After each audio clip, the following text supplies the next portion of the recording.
Напомню, что 8 сентября в Туве состоятся выборы в депутаты Верховного Хурала, где жители республики изберут 32 представителя депутатского корпуса. На конференции Тувинского регионального отделения Всероссийской политической партии «Единая Россия» была принята предвыборная программа. Предвыборная наша программа, естественно, основана на наказах наших избирателей, наказах и тех самых предложений. Отрадно также отметить, что у нас на сегодня поступило уже более 50 тысяч различных наказов. Они очень, так скажем, есть наказы краткосрочные, есть наказы долгосрочные. Всего у нас на конференции принимает участие 52 делегата от всех 19 местных отделений, в том числе у нас региональная полиция, также контрольная комиссия. Сельское хозяйство, современная промышленность, транспортная доступность, качественное образование, доступное здравоохранение, поддержка молодежи, экологическая безопасность, язык и культура, а также поддержка участников спецоперации. Вот основные 9 направлений предвыборной программы. Создание в Туве реабилитационного центра для инвалидов и получивших ранения участников специальной военной операции. Открытие поликлиники для ветеранов СВО и членов их семей.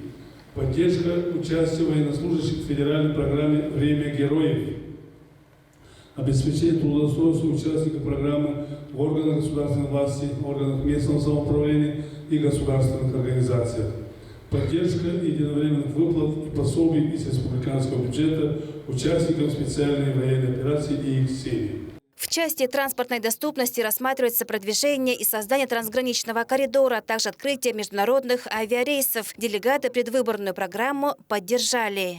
Я полностью поддерживаю данные все направления, в том числе по поддержке участников СВО. По сельскому хозяйству предлагается увеличить количество участников стартапа, получение сельхозтехники до 50 единиц в год. Ну и многие другие инвестиционные проекты. Также предлагается построить дорогу от Дурана до Ирбана до Торахима. И трансграничный коридор – это Красноярск, Абакан, Абаза, Агдоурак, Чадан, Хандагайте, Улангом, Хофт до Урумчи, Китайской Народной Республики.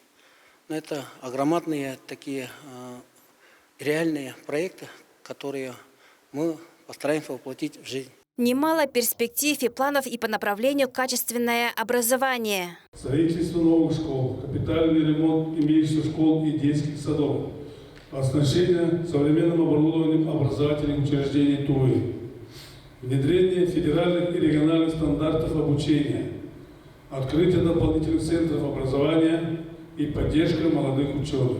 Молодежь – это наше будущее. Создание современных молодежных центров, поддержка талантливой молодежи и создание региональной системы поддержки волонтеров и добровольцев также вошли в предвыборную программу на ближайшие годы. Айраса Батырбазан и Азамат Очур, телеканал Тува-24.